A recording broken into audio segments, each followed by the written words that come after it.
Parashat Vayera, comme le chesed d'Abraham Avinu, on sait qu'Abraham Avinu c'est l'exemple du chesed. Et dans la parasha de Chayei Sarah, ça commence par les difficultés, les efforts qu'Abraham Avinu a fait pour enterrer Sarah. Il y a toute une affaire. Et le Midrash se termine. Je lis dans le Midrash, quand je vois comme Abraham s'est efforcé pour enterrer son épouse, celui qui recherche, qui court après la tzedaka et le chesed, celui trouvera dans sa vie chaim tzedaka bechavot. Rodev tzedaka, c'est Abraham. Chez Neymar, le chamou de Hashem la zot tzedaka. Abraham, c'est l'homme de tzedaka, on l'a vu, il a enseigné à ses enfants, continuez mon chemin de tzedaka. D'accord. C'est ce qu'on a vu la semaine dernière, comme Abraham a fait la tzedaka avec des pauvres gens, des Arabes qui passaient par là-bas, et il a demandé à ses enfants, continuez ce derrière tzedaka. Besed. Chesed. Où c'est qu'on voit qu'Abraham a fait du chesed? Chez Gamal chesed le Sarah. Le fait qu'Abraham soit occupé comme ça de l'enterrement de son épouse, c'est le summum du chesed, au point que c'est marqué Amarlo HaKadosh Baruch Hu, Ani Umanuti Gomel Chassadim. Moi, dit HaKadosh Baruch Hu, mon métier, c'est de distribuer du chesed. Tafasta Umanuti. Toi aussi, tu as pris mon métier. Bon, le bosh de Wushi, tu peux t'habiller du même vêtement que moi. Chez Nema, Abraham, Zaken, Babayam. Le verset suivant, c'est marqué Abraham a vieilli. On a vu sur Abraham la chokhma du vieillard, c'est le costume que Yahol, que Akadosh Baruch Hu lui a donné. Tu vis le chesed comme moi, et bien tu peux t'habiller de zikna comme moi. Bon. En quoi, une sira du sabbat de Sabotka, en quoi le fait qu'Abraham Avinu soit tellement efforcé pour l'enterrement de sa femme s'appelle un acte de chesed? En quoi c'est chesed? Normal, non? Un chayav al pishur hanarur, rapidine, un engagement moral, financier, physique. C'est normal d'aller enterrer sa femme, on ne va pas la laisser là. Qui c'est qui doit s'en occuper? C'est pas son mari.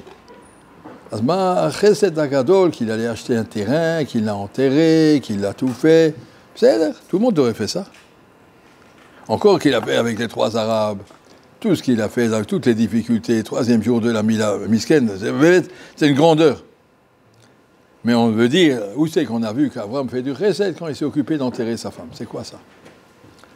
Alors le sabbat de Sabotka explique une chose très importante dans la vie. Quand tu fais une chose parce que tu es obligé, normal d'affaire, c'est plus du chesed. Tu es capable de faire une chose que tu es obligé, mais tu le fais pour le chesed. C'est très grand. C'est très grand. Abraham Avinu, tu es obligé d'enterrer Sarah.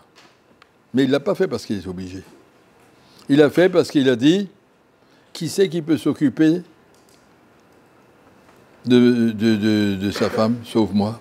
C'est à moi de le faire. C'est normal, je veux le faire. Il n'a pas pensé parce que c'est normal de sa part, mais parce que elle attend ça, elle en a besoin. Qui c'est qui peut le faire? Ça doit être son mari. Faire ça pour remplir être bon avec les autres. Akadosh Baruch Hu a dit Tafasta Umanuti. Pourquoi Akadosh Baruch Hu fait du chesed? Pourquoi il donne à tous les oiseaux la possibilité de voler et aux éléphants de manger, de marcher, et à tout le monde? Le chesed qu'Hachem il fait chaque seconde sur chaque brin d'herbe, sur le soleil et tout. Pourquoi il le fait? Personne ne l'oblige. Il le fait parce que il y a des gens qui ont besoin de lui et il veut être bon, il le donne pour être bon. Pas parce que je dois le faire, mais parce que je veux le faire. Parce que je veux être bon. Le chesed, c'est de vouloir être bon, vouloir. Oui, il y a une différence, quelque chose qu'on fait quand on est obligé. Tu as des invités qui arrivent, tu es obligé de les nourrir. Mais quand tu vas les chercher, et tu vas les nourrir, pas parce que. Il manque quelque chose. Il dit ça, mais quand tu invites des gens, quand ils partent, ils sont très contents, ils ont reçu un beau repas et tout, mais quand même, quelque part, ils se disent. Et c'est honteux, quoi. J'ai dû vivre de la générosité des gens. C'est pas très. Il y a quelque chose qui manque. Mais le chesed qu'on peut faire pour sa femme, quand elle est niftar déjà, c'est un chesed qu'on peut faire, un chesed entier qui laissera aucun mauvais goût dans la bouche de celui qui a été enterré. vraiment faire un chesed entier sans grincer aucun autre chose que de dire je veux faire comme Akadosh Baruch Hu, je veux faire plaisir, je veux donner. Comment c'est marqué? Masbial kol chay ratzon. Akadosh Baruch Hu essaie de faire plaisir à chaque bria qu'il a créé. Chaque petit oiseau qui a envie de chanter, chaque petit papillon qui a envie de voler, chaque brin d'herbe qui a envie de pousser, c'est le chesed d'Hachem. Hachem dit je vous donne, je vous donne. Chesed à donner, pas parce que je suis obligé, pas parce que c'est une mitzvah, pas parce que, mais parce que je veux faire plaisir. Même sans qu'on sache qui c'est. Abraham, sa femme, elle ne saura jamais que s'il a enterré. Mais elle a besoin. Et j'ai l'occasion de faire ce chesed. C'est beaucoup plus difficile de faire un chesed qu'on est obligé de faire, pouvoir le faire l'ishma, qu'un chesed qu'on n'est pas obligé. Vous savez qu'on n'est pas obligé, c'est normal, si je le fais l'ishma. Ben ça va, je fais. Un chesed obligé, a marqué que Hillel, quand il sortait du chiour, les élèves le suivaient. Ils disaient, Rabbi, où vous allez? Il dit, je vais m'occuper d'une pauvre dame qui est chez moi, je dois m'occuper de donner à manger. Une invitée. Alors, et tous les jours, il disait ça. Il nous dirait, mais tous les jours, il y avait une dame, il a dit, ouais, ce mon pauvre gouffre, il a travaillé avec moi toute la matinée, il a faim, il faut que je lui donne à manger, il ne peut pas continuer comme ça. Il voyait son gouffre comme quelqu'un d'autre à qui je dois donner à manger. Moi, je vais étudier et tout, mais le gouffre, il court après, il est fatigué, il faut lui donner à manger. Et la Gemara dit, c'est Gomel Chesed, le Nafsho, il donne un Chesed plus grand Chesed. Je ne fais pas ça pour me faire plaisir, je ne fais pas ça pour... Je fais ça pas parce que je peux aider quelqu'un. Et ce quelqu'un, par hasard, c'est mon gouffre. Alors, il allait donner à manger à son gouffre. Des fois, il disait, je dois aller laver la statue du roi. Laver la statue du roi. Oui, je vais aller me faire une douche. L'homme, il est Betselem Elohim, il ne peut pas être sale. Ce n'est pas que moi que je vais être propre. Je vais faire plaisir à Kadosh Baruch Hu, lui dire, regarde le Tselem Elohim que tu as créé, regarde comme il est beau et propre. Pas pour moi, entièrement. Shem Chesed, on appelle ça Chesed. Chesed, c'est faire quelque chose. On pourrait dire, je vais aller faire une douche. Qu'est-ce que tu allais faire une douche? Ouais, c'est bon. Non, je ne suis pas allé faire une douche. Je suis allé laver la statue du roi. Rien à voir avec moi. Entièrement le Shem Shamaim. Arriver à comprendre qu'un Chesed, c'est que Kadosh Baruch Hu a dit là, tu peux mettre. Tu as pris mon métier. Le métier d'Akadosh Baruch Hu, c'est de donner sans penser à autre chose. Simplement pour donner, ça c'est la plus grande grade de Chesed. Alors qu'on a vu Rodef Tzedaka, c'est ce qu'on a vu dans la paracha hier. Chesed, c'est ce qu'on voit dans la paracha aujourd'hui. D'ici l'enterrement de Sarah, c'était un acte où il a dû faire tellement d'efforts pour le faire, pas parce qu'il est obligé, pas parce qu'il aimait sa femme, pas parce qu'il avait la reconnaissance, rien du tout. Je peux faire Chesed à quelqu'un, personne ne va l'enterrer. Elle va rester toute seule ici, il faut que je m'occupe d'elle. Je vais lui donner ce qu'elle a besoin. Parce qu'elle a besoin, pas parce que je veux lui donner, parce qu'elle a besoin. Et je donne à ceux qui ont besoin. Ça, c'est le vrai chesed. Ça, c'est quelque chose à vraiment réfléchir jusqu'à où la Torah nous attend de nous. Cette midat à chesed, on n'est pas simplement là. Je vais danser un mariage, imaginez. Pourquoi danser un mariage? Eh bien, c'est normal, je suis obligé. J'ai reçu une carte, je dois y aller. Bon, c'est très bien. Alors, tu es obligé, tu n'as pas fait chesed. Tu t'es fait la politesse. Si tu y vas, parce que tu dis, le pauvre, si personne ne va danser à son mariage, il va être triste. Je vais lui donner. Je vais pour lui, je ne vais pas pour moi. Il y en a qui vont au mariage pour danser, ils ont besoin de bouger les pieds. Il y a l'occasion de la musique, il y a du manger, on va y aller. Ça n'a rien à voir. La Gemara nous dit, nous demande de faire les mitzvot.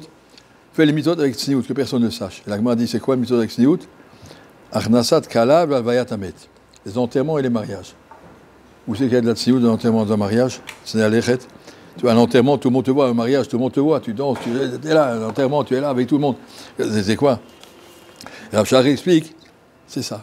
Tu peux faire un enterrement pour des raisons, on va dire, sociales. Il faut accompagner. Le pauvre, je le connais bien. Son fils, il était avec moi à l'école. Et voilà, je vais lui faire plaisir. Tu peux faire un enterrement pour toutes sortes de raisons. Mais celui qui fait le Shem Shamaim, c'est quoi? Ce pauvre homme, on va l'enterrer. Mais il tremble de tout son cœur, de tout son corps. Il sait qu'il va passer devant le Beidin Shelma, là, le pauvre, il est malheureux. Je viens avec toi, je t'accompagne, au moins jusque là où je peux t'accompagner, jusqu'au bord du trou. Je ne peux pas faire plus, j'ai pris pour toi. Je fais l'enterrement par pitié pour ce mort, pas pour moi, pas pour rien d'autre, mais l'enterrement. Ça, c'est personne ne peut savoir ta kavana, sauf à Kadosh Baruch Hu. La même chose d'un mariage. Knasat Kala, un mariage, ça peut être pour des tas de raisons. Mais la vraie raison que Kadosh Baruch Hu attend de nous, va un mariage, parce que tu comprends qu'ils ont besoin de toi. Si les copains ne viennent pas au mariage, comment il va faire? Il va danser tout seul, avec le grand-père. C'est là. Oui, il faut l'aider. Il a besoin, quand, le jour de son mariage, de prendre des forces pour toute la vie. Si le mariage est bien démarré, alors après, ça peut marcher toute une vie. Mais il faut l'aider. Alors je dois penser, Khatan, tu vas penser à moi, tu vas penser aux copains, tu vas penser, parce que si j'y vais pas, personne ne viendra à mon mariage. Alors Abraham, ce qu'il a dit, j'étais jamais allé à un mariage parce que j'ai étudié tout le temps. Quand il était Barou, il se mariait à 32 ans, donc il a eu le temps de voir beaucoup de mariages depuis qu'il est rentré à la yeshiva à 15 ans jusqu'à 32 ans. Mais il a dit, je suis jamais allé. Et bien à mon mariage, personne n'est venu. Alors on peut penser que je vais au mariage, comme ça, comme moi je me marierai aussi, il y aura des gens. Ça, c'est aussi un lolishma. Tu vas pour le Khatan. Khatan a besoin de toi. Je vais faire plaisir, comme Abraham et Sarah. Je n'attendais pas de merci, elle est au fond de la tombe. Mais si quelqu'un, je peux être utile, je dois être utile. Ça, c'est ce qu'Akadosh Baruch Hu attend de soi. Pas le chesed. Pas le chesed, ça veut dire essayer de voir comme Akadosh Baruch Hu donne, sans penser à un retour, il n'a rien besoin, mais entièrement parce que il y a des besoins, je suis là pour les combler. Ça, c'est la Midat HaChesed, Midat Hashem, qu'on grandisse là-dedans. Merci.